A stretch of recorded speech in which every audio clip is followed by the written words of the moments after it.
Հայաստանում մշակութային աճուրդների դաշտը կայացած չէ նոր օրենքի նախագծով մշակույթի նախարարությունը նպատակ ունի կանոնակարգելու այն։ Գերատեսչությունից նկատում են նոր օրենսդրական կարգավորմամբ արվեստի գործերի եւ մշակութային արժեքների առու վաճառքի գործընթացը նոր մակարդակի կբարձրացվի, առավելություններ տալով ինչպես գնորդին, այնպես էլ վաճառողին։ Վաճառողը կարողանա ձևավորել իրական գին իր արժեքի կամ առարկայի համար,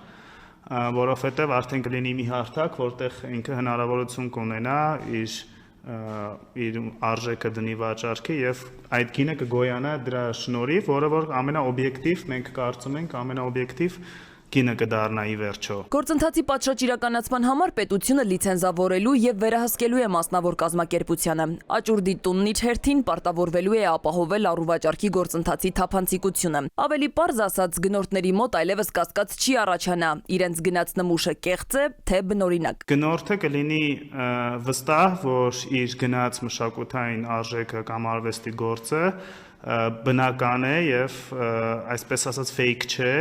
Այսինքն այս հարթակը նաև մեծ հնարավորություն կտա, որ մենք տեսնենք ինչ կա շուկայում վաճառքի, որը որ կարևոր է պետության համար եւ մենք էլ կմասնակցենք, մենք էլ ձեռք կբերենք այդ արժեքները։ Կրթության, գիտության, մշակույթի եւ սպորտի փոխնախարարի դիտարկմամբ սա նաև հրաշալի հնարավորություն է ժամանակակից արվեստագետների համար, ովքեր դեռ շատ վաճառքներ չունեն։ Հարթակը կօգնի հանրահռչակել նրանց աշխատանքները։ Բացի այդ, նաև հնարավորություն կստեղծվի միջազգային հեղինակավոր աճուրդի տների ներգրավման համար, ինչն էլ իր հերթին կնպաստի հայ եւ օտարազգի արվեստագետների, գալերիստների ու քննադատների միջև կապերի ձևավորմանը։ Եթե մենք կարողանանք այդ շուկան Հայաստանում կայացնենք,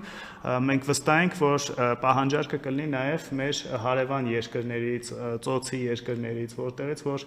կան բավականին շատ արվեստասերներ, որոնք կարողանան այստեղից գնումներ կատարել եւ արտահանել օրինակի համար Արաբական Միացյալ Նահանգներ։ Քոչարյանը միանգամայն իրատեսական է համարում արդեն հաջորդ տարի գործընթացը սկսելու եւ գործող մեխանիզմ ունենալու հնարավորությունը։ Սվետլանա Ավդիշյան, ժամը լրատվական։